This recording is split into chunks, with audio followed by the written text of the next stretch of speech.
This is another Poets at War General Report. And here's your General, Joshua David Ling. Good luck. Hey everybody, back again. This time we're going to be talking about Understanding as Love, and particularly the song Iris by the Goo Goo Dolls. I know, kind of an odd, transitory topic compared to what we've been talking about lately. But we're going to get into that in just a few minutes. Please like and subscribe if you haven't already, but particularly know that you will actually be getting something from it. You'll be getting Poets at War twice a week, generals, reports, and conversations with artists when I have them. If you've not checked out the archive, go check it out. And please share this content with folks. We need more of this stuff going around. I just spoke with my mom on the phone, and the illiteracy, not insulting anybody. It's not anybody's fault. It's our system's fault for not educating people, right? But there is so much illiteracy, especially in the area of fairy tales and fantasy literature and things of that nature. So you want more of that? You can subscribe and we'll talk more. Theology, etc. Lots of fun stuff. So today we're going to be getting into the topic of understanding as a form of love. And also Iris by the Goo Goo Dolls. Odd, but I'll tie them together for you. So there's this song. We might as well start with the song, Iris by the Goo Goo Dolls. It is one of my favorite songs of all time from a songwriting perspective. I think the performance is good too, and there's lots of great covers of it. It's a kind of 6/8 soft rock sort of a feel. If you've never heard it, you should. If you haven't, go look it up. It was created by Jon Reznick, I think the guy's last name is, of the Goo Goo Dolls, and he hit a really hard snag in his life where he had a really hard time writing anything good, and he had a really hard time just feeling like, am I going to continue to be a musician? He got a deal with his band for doing a song for a movie called City of Angels. It's not a great movie. It's a Nicolas Cage romantic drama. Very weird. And it is also just, and this is back when Nicolas Cage was weirdly considered a leading man kind of actor outside of something like National Treasure. Nothing against him. He's just very specific in the kind of films he excels in. But he did this, Jon Reznick and the Goo Goo Dolls, they did this song. He wrote it really, really quickly. And it became one of their biggest hits ever. One of the best things you can see is their performance of this in the rain. Just look up Iris in the Rain and you'll find it. And they had a huge outdoor festival, and thousands of people were just screaming the lyrics. It's just this beautiful piece of rock and roll Americana. You really should check out sometime. But just look up Iris Goo Goo Dolls Rain and you'll find it. So the song itself, we're going to go through some of the lyrics here. I might as well start first verse. And I'd give up forever to touch you, because I know that you feel me somehow.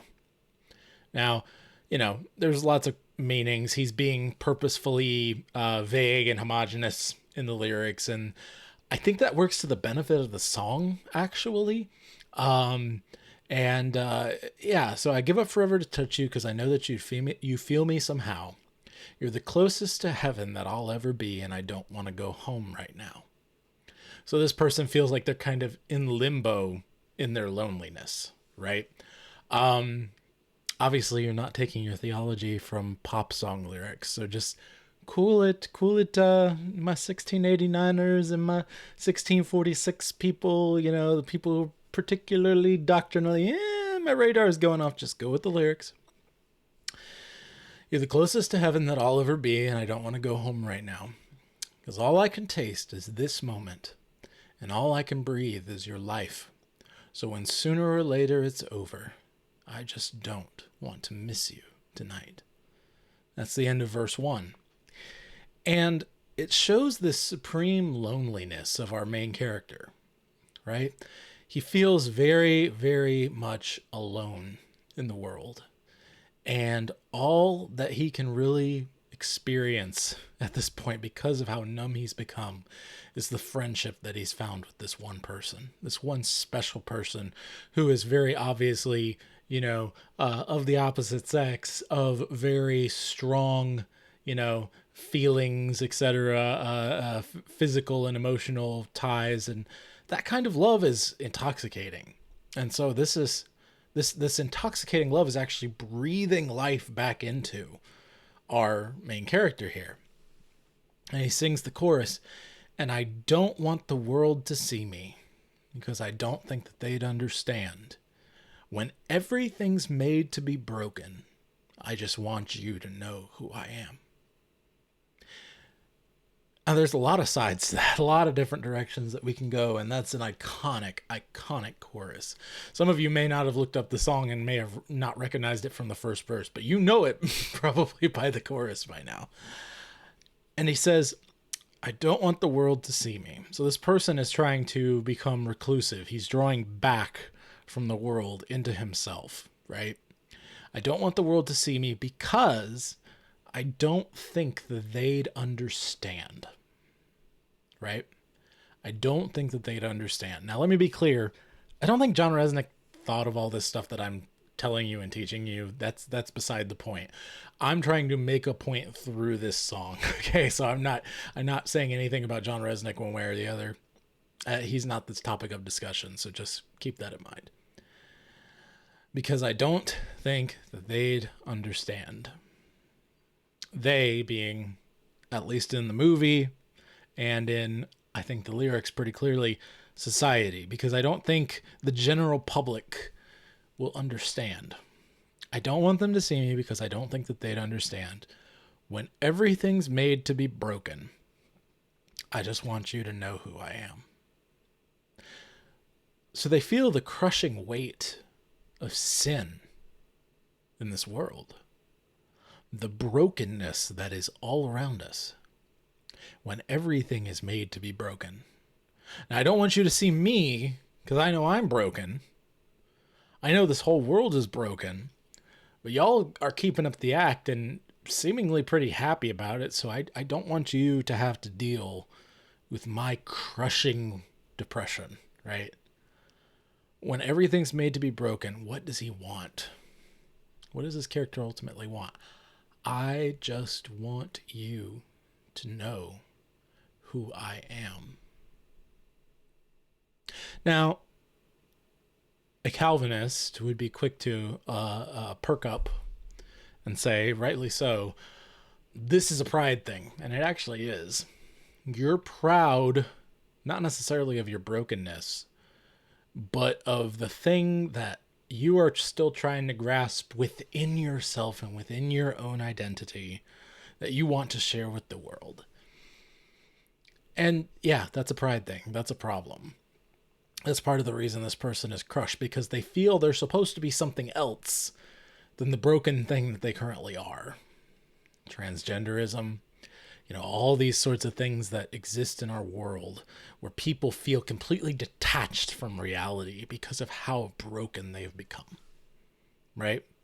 And when I said broken, I'm not trying to give it some generic term. I mean actually twisted and cracked and viscerally hurt by sin, right? And so when a person does this, they become, in themselves, and they just want you to know who they are. There's two ways this can kind of go. One, baby, it's just me, right? This is who I am, and I'm dang proud of the weird, crazy wackadoo that I am. Which a lot of people think that's what I do. It's a little different. I'm mostly trying to garner attention with the weird clothes and other sorts of things so that I can talk to you about things of this nature. But there are people who flaunt their weirdness in a way that is unhealthy and ridiculous and should be scorned, quite frankly. That doesn't mean we're scorning them in that deep, specific place that they know is good and right and true. They know that humanity was at one time good. And one of the ways that we know that is through the very imperfect light of childhood. Right? Oh, when you were a kid, things are great. Dad and mom took care of everything. The world seemed way less huge. You were sheltered from all the insanity. And I think a lot of people never grow up. They never realized that they were being trained this entire time to be knights and dames fighting the dragons. Yet we were told that through so many stories. So that's one side of this thing. The other side is, when everything's made to be broken, I just want you to know who I am. I want you to know me. I want you to love me. The biblical form of the word, right? To know means to love, to have intimate knowledge of. That doesn't necessarily mean physical. We're not just going there, and that's really a side thing anyway at this point. We're talking about the true depthy love that a brother can have with a brother, or a husband with a wife. This is a friend who sticks closer than a brother, right? This isn't a homosexual thing. This isn't something necessarily even marriage, but it can be a husband and a wife who are best friends, who are very close and intimately knowledgeable about one another and who they are on the inside, their brokenness, their correctness, their sanctification if they're Christians, right? All these sorts of things. And so the idea of understanding where someone else is coming from on any given topic is a form of love that is not much talked about. You know, we got our forms of love, our Greek thing, you know, agape and phileo and all these other forms. I'm not even talking about that. I'm saying, quite frankly, one of the best ways that you can love your fellow man is to seek to understand their perspective. That doesn't mean you have to agree with it by any stretch. It's not about agreeing or tolerating. Don't swallow that lie. But actually taking the time to weed past the brokenness, right? To get past that broken longing or that proud, braggadocious sinfulness to what has really broken them, right? I'm not saying you do this with everybody you meet, but when you have the opportunity and someone's giving you the opportunity to speak deeper into their life, you should, because it's an opportunity.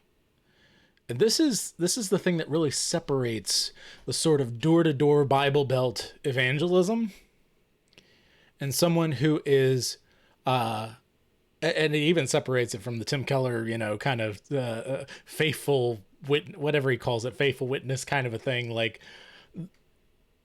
we're not just sitting there standing by waiting to give answers, and we're also not going door to door saying, oh, we're talking about the Lord and Savior Jesus Christ. No, we're constantly meeting with them day to day at regular places of work and business and whatever. We're crossing paths with these people regularly. And when we hear, my girlfriend left me and I'm just really not doing very well. You know, I've got this surgery coming up and I really don't think that I'm going to have enough money to take care of it.